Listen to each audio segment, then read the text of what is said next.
Ever jolt awake to your own engine screaming down the street, without you behind the wheel? That was me at 2:17 a.m., heart hammering like I was back in a war zone, stumbling out of bed, shirtless and barefoot. I yanked the curtain aside and froze. My custom-built a TV, pieced together with military surplus parts, was tearing down the road. And who was at the helm? None other than Karen, the bleach-blonde HOA tyrant, phone in one hand, doing my donuts like she owned the night. This was the same woman who once tried to have my ATV towed for ruining the neighborhood's vibe.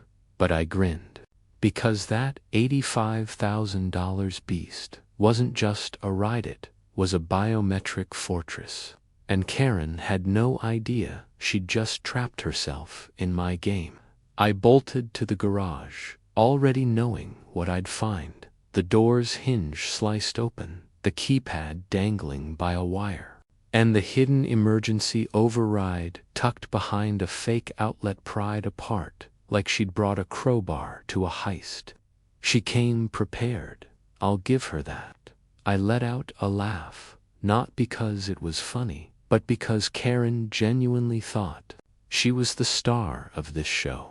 She was just the opening act. I pulled out my phone, tapped the override code, and flicked on the internal cameras. There she was, jabbing at the screen, baffled by its silence.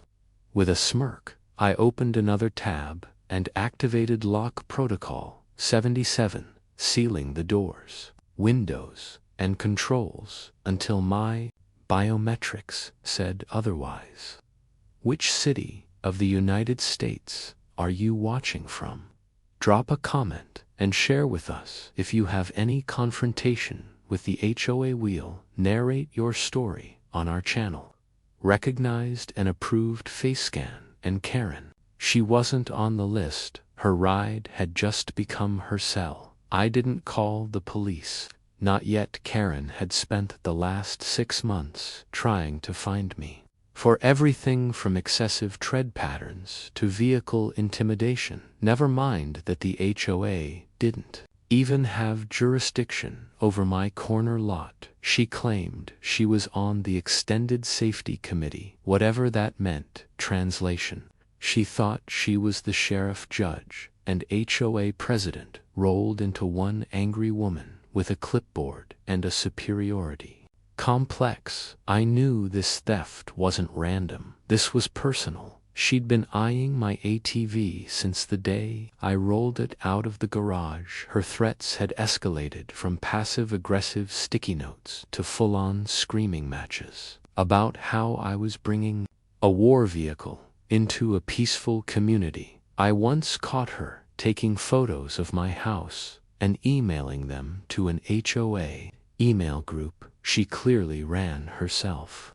This woman was obsessed with the idea of control, and my ATV represented the one thing she couldn't touch, until now, or so she thought. Back in the living room, I flipped on my main monitor. The GPS tracker lit up like the Christmas tree, showing Karen zipping past the elementary school. She wasn't driving casually either. She was swerving, honking the massive bullhorn I had installed for trail warnings, and shouting something out the window at a bewildered cyclist. I activated the external microphones and speakers. Her voice cut through the static. "This is a community rescue vehicle. Move, rescue." Vehicle. She was improvising lies mid-theft. That's when I realized this was better than anything on TV. I texted my old buddy Ray, a retired drone specialist, and the guy who helped me rig the ATV's facial recognition and lockdown system. I told him, Karen stole the beast, cameras are live, let's make popcorn. He replied with 2 words: stream it. We had installed an encrypted feed in the ATV months ago, mostly to monitor for wildlife. When I went hunting, I opened the stream, patched in The mic made the voice come from the speaker inside the cabin. Unauthorized driver detected facial recognition. Failed lockdown in progress. Karen froze, looked around, and shouted at the dashboard what the WHO said that the ATV didn't answer. Instead, it locked the steering wheel into a soft drift mode, just enough control to stay on the road, but not enough to turn off park or exit. That was the beauty of the code. It kept the vehicle mobile, so it wouldn't be abandoned in public, but it made sure the thief couldn't stop, get out, or do anything useful. Karen had just become the unwilling star of a one-woman parade. I watched her try every button on the dash. Nothing responded. The screen flashed a looping message: unauthorized operator. Data upload in progress. That message wasn't for her. It was for anyone watching the stream. Ray, meanwhile, had already set up a temporary web page where we could broadcast her face, GPS location, and cabin footage to a growing audience of friends, ex-military guys, and a few very entertained neighbors. Within 20 minutes, we had nearly 200 viewers watching live as Karen screamed at my ATV like it owed her gas money. Karen's joyride took a hilarious turn when she tried to stop for gas. She pulled into a station, climbed over the console, trying to open the doors, and then began pounding on the windows, screaming for someone to help her out. A teenage attendant knocked on the glass, and she yelled, "Call the authorities, I'm being held hostage." By this thing, unfortunately for her, the ATV's external camera had facial tagging on, so a photo of Karen popped up on the external screen with the words, "Slen, vehicle operator, under surveillance." Scrolling beneath it, the kid just laughed, pulled out his phone to start recording. Karen panicked, threw the ATV in reverse, and rolled straight over a flower bed. That was when the stream comments exploded. I sat back in my chair, sipped coffee, and watched Karen spiral. She had no idea how much tech was crammed into that machine. It wasn't just the facial scan and voice controls. It had redundant battery backups, blackout-proof data logs, and remote immobilization features designed from old military drone prototype. Basically, she'd stolen a bunker on wheels, and the longer she stayed inside, the more data it collected: her face, her voice, even her fingerprints, from touching the console. All admissible, all recorded, and all being uploaded directly to cloud servers already connected to law enforcement portals. But I wasn't done. I flipped on the internal speaker and said, in my best robotic voice, "Miss Karen, this vehicle is equipped with security measures. Please remain seated until local law enforcement arrive." She jumped so hard she hit her head on the roll cage. "Who's in here? Who's talking?" she shouted. "You're not supposed to." She stopped mid-sentence and stared at the camera. That's when it hit her. She wasn't just being watched, she was being broadcasted back at my house. The neighborhood group chat was blowing up screenshots, jokes, someone even made a meme. In under 10 minutes, Karen's face frozen in shock. Under the caption, "Ho heist of the ATV." I'd never seen my neighbors so united in anything, except maybe trying to keep Karen out of their business. One guy even offered to hook up his projector and stream it on his garage door for the whole cul-de-sac to see. Meanwhile, Ree was adding enhancements to the feed: a little speedometer in the corner, a blinking alert whenever Karen screamed, donation button for the Karen Legal Fund, which redirected to a wildlife charity. Then came the best part. She tried to call someone, her phone still inside her purse, triggered the jammer we installed in the ATV's dash. No outgoing calls, no Wi-Fi, just isolation.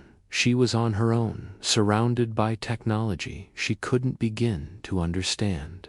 She pounded the dashboard, screamed into the void, and finally slumped into the seat defeated. She didn't even know this was just the first hour. She hadn't even tried to stop yet. That's when things were going to get really entertaining, because the moment she hit the brakes and brought it to a full stop, the lockdown would intensify, and Karen, she was about to learn what it felt like to steal a ride built by someone who spent 15 years designing unreachable tech for people way scarier than her, and I wasn't going to stop her. Not yet. Not until the whole town knew what happened when Karen messed with the wrong ATV.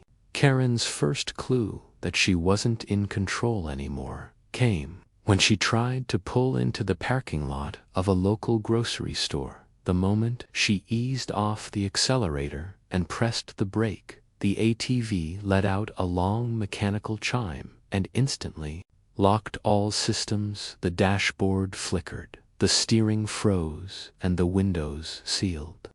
The display read full lockdown, engaged operator not recognized for a full 5 seconds. She sat there blinking, jaw dropped like she couldn't believe a machine had just disobeyed her. She slammed her fists against the dash and screamed at the windshield like it had personally insulted her. People walking by paused and stared at the spectacle. One guy with a shopping cart looked at her, did a double take, and then started filming. That's when the external speaker kicked in. It played my pre-recorded message, calm and corporate sounding. This vehicle has been reported as stolen. All actions are being recorded. Law enforcement is being notified. Please remain seated. Karen's face turned 10 shades of red. Instead of remaining seated, Karen did exactly what I expected. She lost her mind. She began kicking the driver's side door like a temperamental toddler. The ATV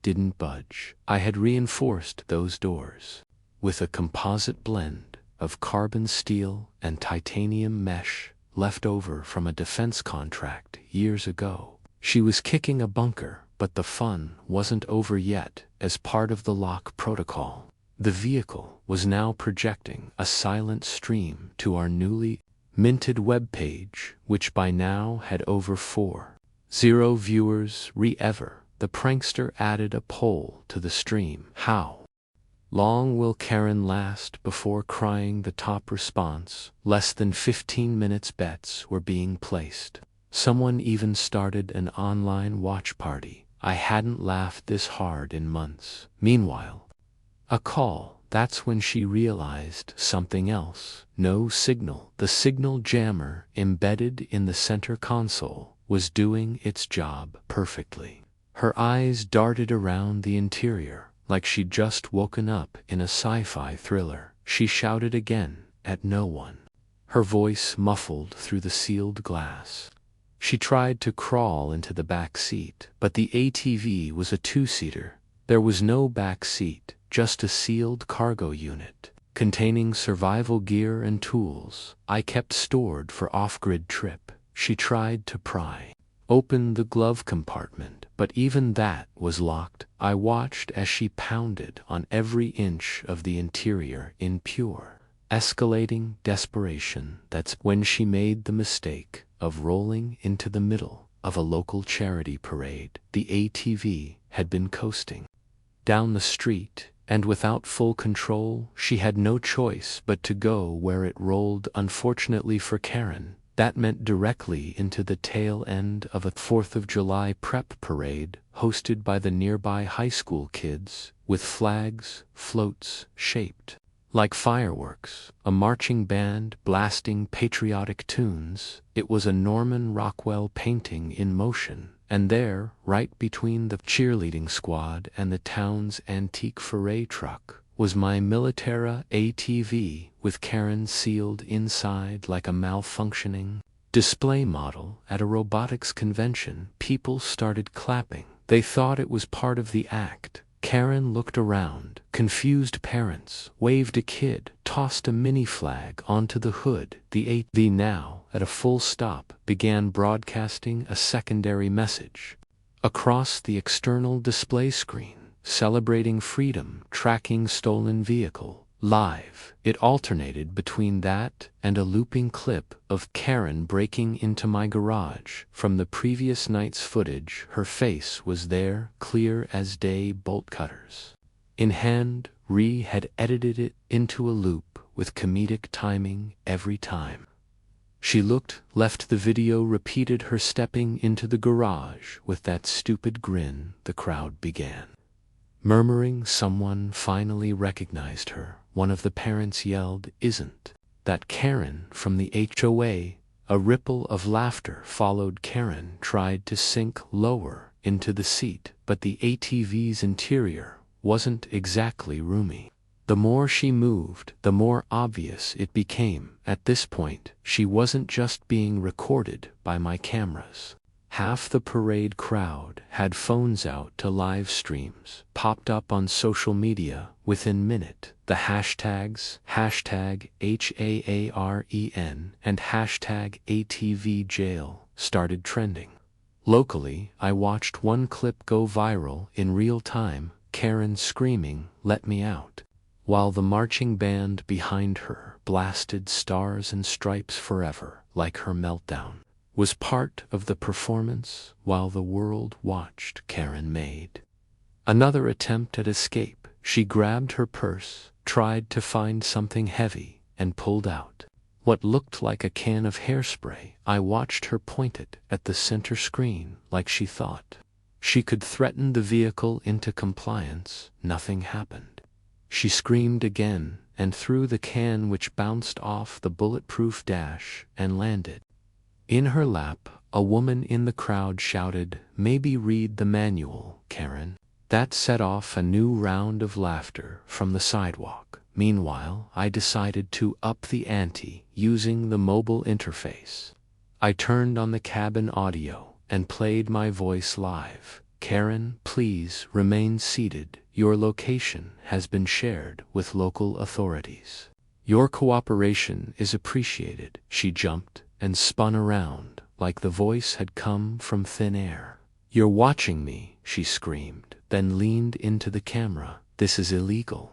I have rights." I smiled and leaned into my own mic. "You have the right to remain silent and ride this parade all the way to the police station." Ray was in stitches, he added cartoon clown horns to the overlay and changed the GPS marker icon from an ATV to a circus tent. The police were already aware by this point. I had sent them the original footage, full logs of the biometric access failure, the garage break-in timestamps, and the data collected from the ATV's sensors. Everything was all part of the record. The officer on call had texted me back with a single thumbs-up emoji and a message that read, "Let her cook." They were on standby, waiting for her to arrive because, thanks to the GPS fence I had set earlier, the ATV was set to roll itself toward the local precinct. Once the lockdown timer hit 0, Karen was going to deliver herself. But before that happened, something unexpected occurred. A local news crew that had been covering the parade spotted the commotion and ran up to the ATV. The reporter knocked gently on the window and asked, "Ma'am, are you okay? Are you part of this display?" Karen went feral. She began mouthing things furiously through the glass, waving her arms like she was directing traffic in a hurricane.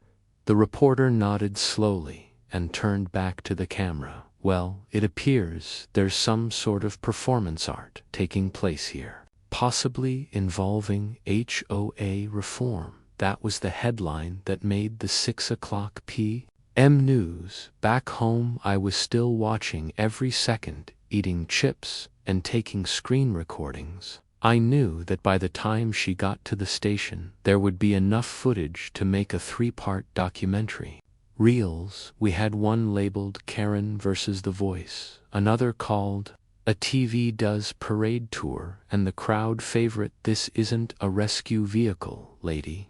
Meanwhile, donations on the stream had passed $2,000. Ray redirected them to a charity for veterans dealing with legal harassment. Karen's HOA had tried to shut down a veteran business last year, so it felt poetic by the time the ATV turned itself onto the road that led to the police precinct. Karen had stopped shouting. She was slumped in the seat, arms crossed, lips pursed in furious silence, but her image was still playing on loop around the neighborhood in text messages and on social feed.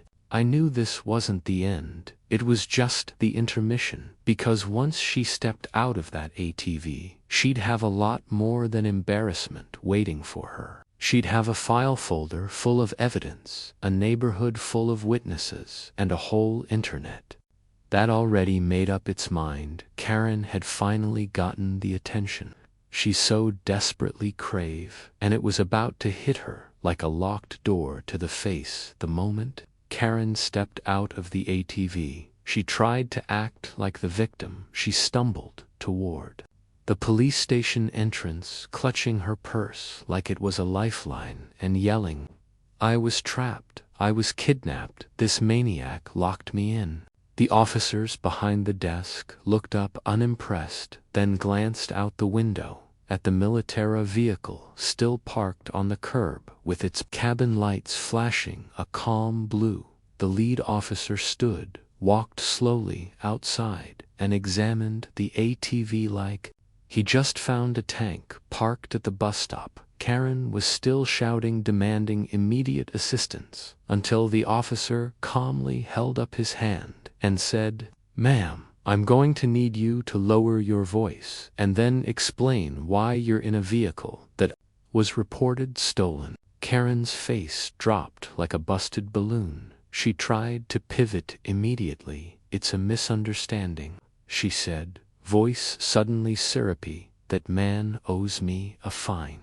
I was just collecting community property. That a TV is a nuisance." The officer looked at her like she just tried to sell him oceanfront property in the desert. He pointed at the onboard cameras, still recording from the dashboard, then tapped his radio dispatch. "Can you confirm we received the digital evidence package from the Ridgewood residence about 25 minutes ago?" A voice crackled back. "Confirmed. Subject identified as Karen Ellsworth. Evidence of forced entry, property theft, tampering with biometric systems, and multiple." The officer looked back at her. "Ma'am, you're going to need to come inside." Karen didn't even try to argue. She clutched her purse tighter and followed him in with that fast, fake smile she always wore at HOA meetings when someone questioned her authority. She had no clue she was walking into a digital paper trail that made Watergate look disorganized. Back at my place, I towed the ATV back using my backup rig. Inspecting the frame, I noticed something that made me pause. Karen had dropped something under the seat, a small binder, water warped from her panicked antics inside. It was a laminated document with the HOA letterhead, though I knew that wasn't exactly official, and on the first page, printed in bold, "Neighborhood Vehicle Regulation and Seizure Policy." My jaw actually dropped. She wasn't acting alone. This was a plan, a printed, itemized plan to confiscate what she labeled threat-level vehicles from residents, with a list of candidates she'd compiled. I wasn't even the only one. One of my neighbors had his dune buggy circled in red ink with the note, "Brings in too much dust." Another had a truck labeled "Too Loud." After dusk, Karen had cooked up her own rogue agency within the HOA, and this ATV stunt was supposed to be her shining debut. Stuffed in the back of the binder was a plastic badge. It Redwood Community Enforcement Unit Acting Director. I laughed so hard I nearly fell onto the bumper. She had printed herself a badge like this was a middle school play. I flipped through the rest of the binder. There were maps of the neighborhood, notes on which residents disrespected authority, and even, it was psychotic, she'd turned a neighborhood into her own personal game of SimCity, and she'd tried to use my property as her flagship mission. I took photos of every page and sent them to the local news outlet that had already picked up the viral stream earlier that morning. Within 2 hours, the story was published under the headline, "HOA Karen Tries to Impound Combat Vehicle Using Self-Appointed Authority." The neighborhood went nuclear. Residents began flooding the HOA email inbox with screenshots, questions, and straight-up demands for Karen's resignation. A few even shared stories I hadn't heard before. One elderly couple claimed Karen once fined them for having too many rose bushes. Another neighbor said she'd threatened to report his teenage son's skateboard ramp as a weapons platform. But the wildest one, a single dad, said Karen once removed his holiday decorations in the middle of the night and left a note that read, "Not community approved." She had been on a power trip for years, and now the whole system she'd built on fear and fake citations was crumbling. At the police station, Karen tried to double down on her excuse. She insisted I had invited her into the garage because leaving the keypad exposed is the same as permission. The officer didn't even blink. He pulled up the footage of her forcing the panel open with a screwdriver and said, "Is this your definition of an invitation?" Karen tried again, now crying. "It was a misunderstanding. I was trying to prevent a hazard. That vehicle scared children." The officer leaned back in his chair. "Well, if that's true, then I'm sure the court will love to hear about how you trespassed, tampered with federal raid security, and live-streamed your own parade of criminal intent." He slid the evidence folder across the table. Karen stared at the photos. Inside, like they were printed nightmares. My garage, the bolt cutters, her face frozen. Mid-scream on the ATV, every frame was a nail in the coffin of her HOA empire. When the police contacted the official HOA president, a retired teacher named Marlene, she was appalled. Marlene hadn't authorized any of it. She didn't even know Karen had printed those bogus citations. Turns out, Karen had been calling impromptu meetings, forging minutes, and sending fake HOA updates through her own private mailing list, which looked official but had zero oversight. Marlene immediately issued a statement disavowing Karen's actions and confirmed she'd be suspended from all committee duties pending legal review. But the damage was done. The residents had seen the parade, they'd seen the binder, and they were ready to burn the entire AI Karen regime to the ground. I returned the ATV to its bay and began reviewing the interior logs. Everything was intact. Karen had slammed it around a bit, but the shocks had taken the abuse without much complaint. I ran a diagnostic, patched the voice system, and added a new feature. Whenever someone without facial clearance tries to start the engine, the screen now plays a video of Karen's meltdown, ending with the words, "You are not authorized to operate this vehicle. Please contact a therapist." I didn't think I'd need it again, but it felt appropriate. A few days later, I received an email from a local legal group offering support in pressing charges. They had seen the viral video, read the evidence I'd shared with the press, and offered to take the case pro bono. Karen wasn't just facing petty charges anymore. With all the tech logs, the unauthorized data tampering, and the impersonation of a regulatory officer. She was now on the radar for identity fraud and cyber intrusion, both of which carried real consequences. I accepted their help. It wasn't just about revenge anymore.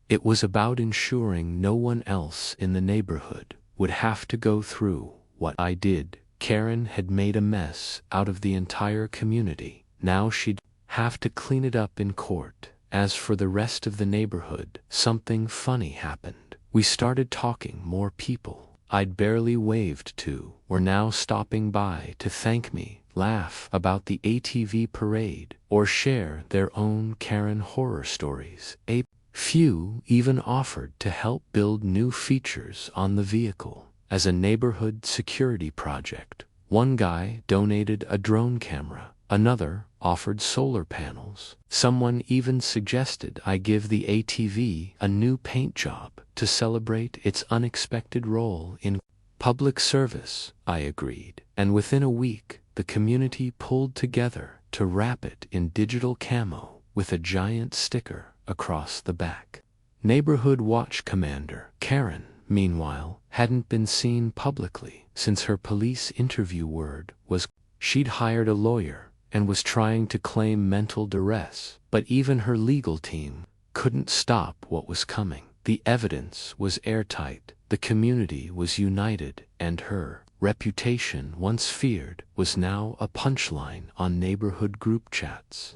I even heard a local bar had named a cocktail after her. They called it the Karen Lockdown, served in a steel mug with no way out the morning after. Karen's Meltdown Parade. I was sipping coffee in my garage, with the ATV's cabin monitor playing highlights from the viral live stream on loop. When I heard the mailbox clang, I walked out to find a manila envelope jammed halfway inside. No stamp, just a red urgent notice sticker slapped across the front. Inside was a letter signed in Karen's dramatic cursive, demanding a formal retraction of slander, property abuse, and targeted harassment. She called the events a campaign of psychological torment and warned that if I didn't cease and desist all mention of her, she would pursue civil action. I laughed so hard I nearly dropped my coffee. It was classic Karen, caught red-handed, caught on camera, and somehow still trying to flip the script like she was the wrong party. But what she didn't realize was that this was no longer about HOA drama or stolen joyride. She'd poked a bear that knew exactly how to respond. Methodically, legally, and with precision, I took the letter to my lawyer, who nearly choked, laughing at the wording. "This is so vague, it might as well be a tweet," he said, flipping through the printout of her fake badge, screenshots from the stream, and the binder she'd left behind in the ATV. But as we spoke, something clicked in my head. Authority. If she wasn't going to back off voluntarily, I had to dismantle that illusion permanently, and I knew just how to do it. The next HOA meeting was only a few days away, and according to the official board roster, Karen had been suspended, but not yet removed. That meant the perfect setting was already arranged: a room full of her neighbors, a projector, and the chance to showcase just how deep her delusions went. I spent the next 2 days preparing. Helped me splice the footage into a highlight reel timed down to the second. The edits included her garage break-in, her yelling at the in-dash camera, her flailing during the parade, and of course, her interactions with the police station staff. But we added one more touch: a pop counter on the side of the screen labeled "Delusions of Authority," tallying every time she falsely claimed to be in charge. The final number: 14. 14 times she used phrases like "This is official," "I'm authorized," or "I'm conducting HOA enforcement," each one more absurd than the last. The soundtrack was a soft circus theme, subtle but impossible to miss the night of the meeting. I walked in with a flash drive, a folder, and a calm smile. Karen was there, sitting stiffly near the front, surrounded by a few remaining allies, but even they looked uneasy like passengers on a sinking ship, still pretending the water wasn't rising. Marlene, the actual HOA president, greeted me with a nod and gestured toward the projector. "Whenever you're ready," she said, "let's clear the air." And that's exactly what we did. I plugged in the drive and pressed play. The room was silent for the first 2 minutes. Then came the first laugh, then a louder one when the parade footage started and Karen was shown waving her arms wildly in a rolling lockdown. Someone in the back outright wheezed. Karen tried to speak up twice, but was shushed. Both times one man whispered, "Let it finish." When the video ended, I handed Marlene a printed packet of timestamps, evidence logs, and the binder content for the record. I said. Karen stood, her hands shaking, and tried to defend herself. "It was performance art," she said. "I was protesting unsafe machinery in our streets." The room erupted into a confused mix of groans and laughter. Someone shouted, "Is that why you forged a badge?" Marlene slammed the gavel down and addressed the room. "Based on this evidence, Karen is hereby removed from all HOA functions indefinitely. The Ridgewood Board has no ties to her decisions, past or present, and will be issuing a community-wide apology." Karen stormed out, face red, clutching her bag like it might explode. Her allies, not a single one followed. I thought it might end there, but Karen didn't let up. That week, I started receiving petty complaints from the city inspector's office. My trash bins were purportedly too close to the road. My dog was unlicensed. A drone had allegedly flown over her property. I connected the dots. Immediately, Karen had started filing bogus reports under different aliases. I gathered the notices and sent them all to my lawyer, who then traced their submission back to a single email registered under the name Karen Justice 1. She wasn't even trying to hide it. Well, my lawyer filed for a cease and desist order, and it was granted the next morning. But I didn't just want the legal win, I wanted poetic satisfaction. So I upgraded the ATV. Helped me integrate a new patrol mode that activated at sunset. It was programmed to take a slow, scenic route around the neighborhood, particularly down Karen Street. The moment it entered her block, it would play soft classical music from the external speakers. Beethoven's Ode to Joy, a peaceful reminder that her power was gone. The ATV didn't stop it, didn't film it, just rolled by twice a day, like a ghost, reminding her of everything she'd lost. Neighbors started waving when it passed. Kids pointed at it like it was a celebrity. Someone even hung a little flag that read, "Long live the commander." Karen snap. I knew it when I saw the security alert flash on my phone. One night, around midnight, the ATV's proximity sensors triggered, and the external camera showed Karen in a hoodie and sunglasses sneaking up the driveway with something in her hand. I zoomed in. It was a screwdriver. She crouched near the bumper, tried to pry open a panel, and in doing so triggered the new emergency lockdown, a special upgrade Ray and I had added just in case she got bold again. The ATV locked immediately. Lights flashing, bright speakers activating with a custom line. Unauthorized access detected. Security breach log. Local law enforcement notified. Karen froze, then tried to run, but not before the driveway camera got a perfect shot of her face. The police showed up 10 minutes later, caught her walking 2 blocks away, and charged her with attempted tampering and violating the Sandist. The next morning my inbox lit up with messages from the neighborhood. Someone had already posted the latest security footage. The caption read, "Karen tries again, fails again." The comment section was brutal. One person joked, "If she wants to be a mechanic so bad, maybe she should start with a tricycle." Another offered to buy her a Lego set to practice on the incident. Officially made Karen a legend, but not in the way she hoped. Every parent used her as a cautionary tale. Don't be a Karen, they told their kids, especially around tech. Then came the lawsuit with all the documentation, recorded footage, community testimonials, and police reports. My legal team filed a civil case against Karen for property damage, harassment, and false impersonation. But the real cherry on top was when Reed discovered that the surveillance footage Karen tried to erase from the first night had synced to his backup cloud server. That meant we had everything, every moment, every frame, including audio of her bragging on the phone that she knew how to bypass cheap garage locks, and that they'd thank her later when the ATV was gone. When we played that in front of the magistrate, the judge chuckled and said, "Well, that's not going to help you."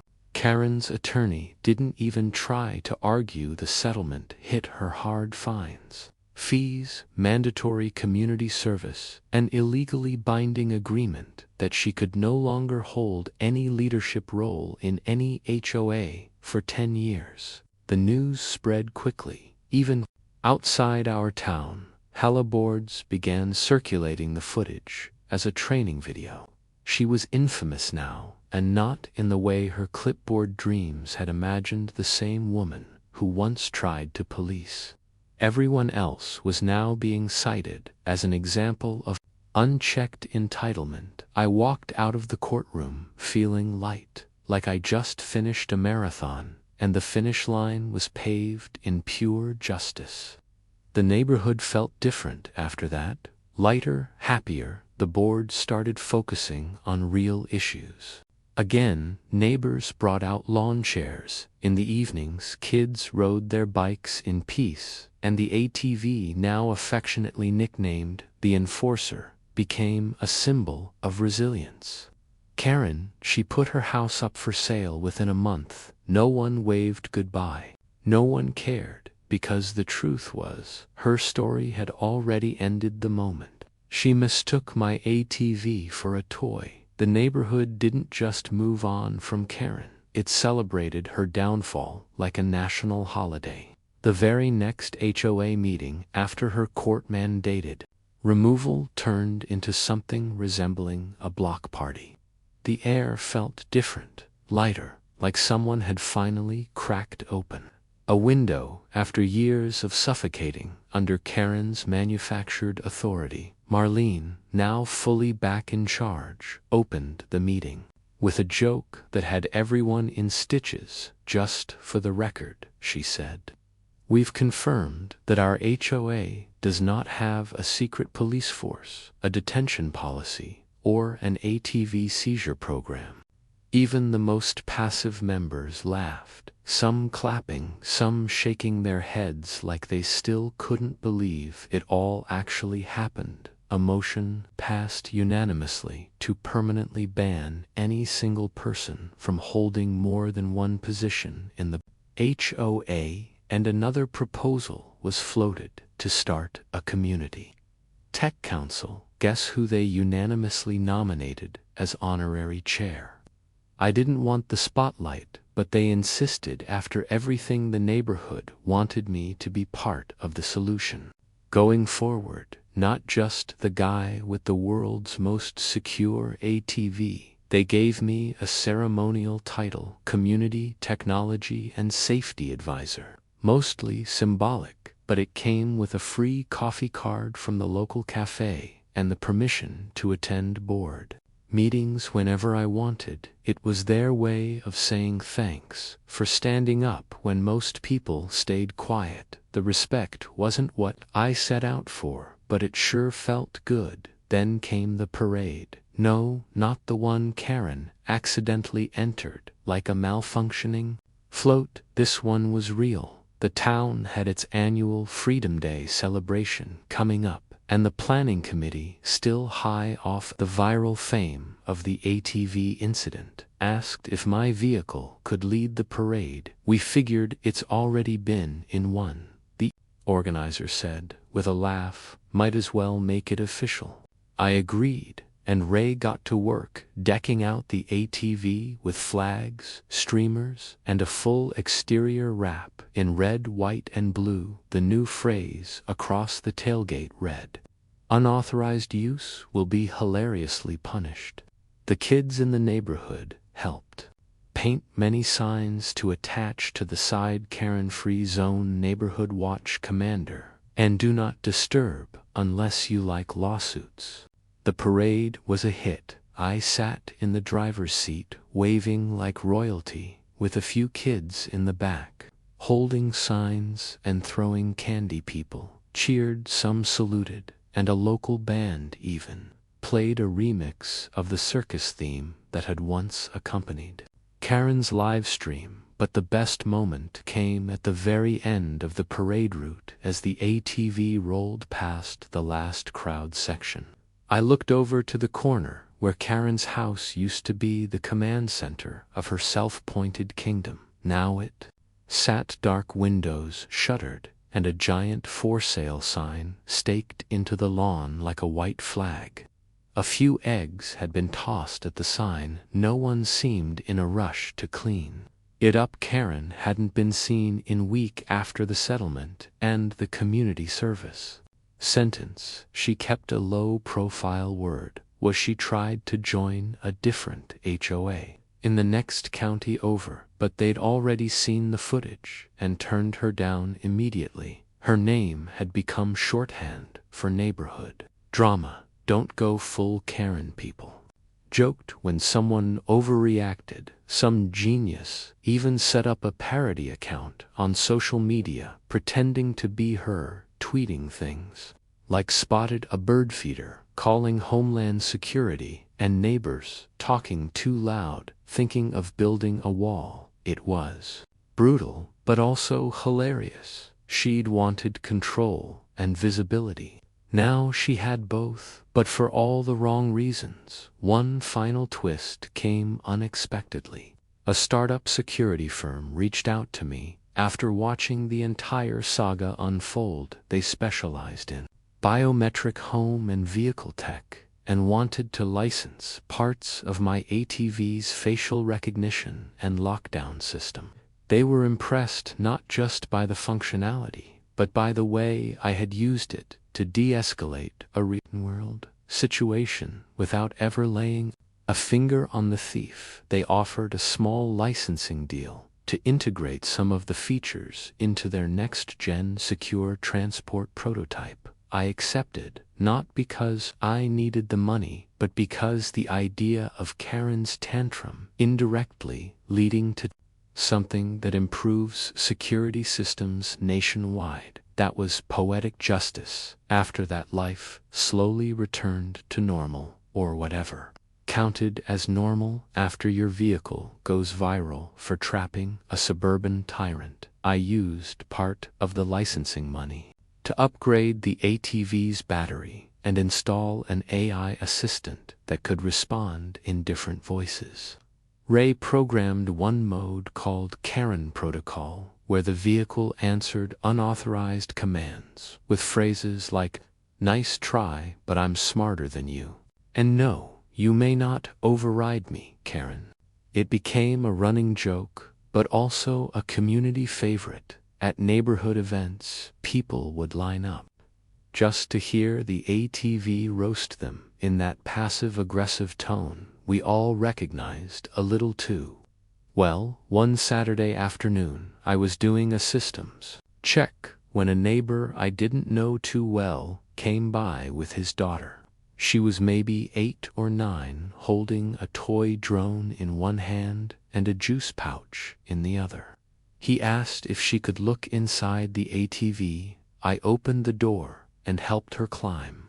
In she asked a million questions. What does this button do? How fast can it go? Why did the lady scream so much? Her dad laughed awkwardly, but I just smiled and told her sometimes people think they can take what doesn't belong to them, but this machine doesn't let bad people win. She nodded like that, made perfect sense. Before leaving, she patted the dash and said, "Good job, robot car."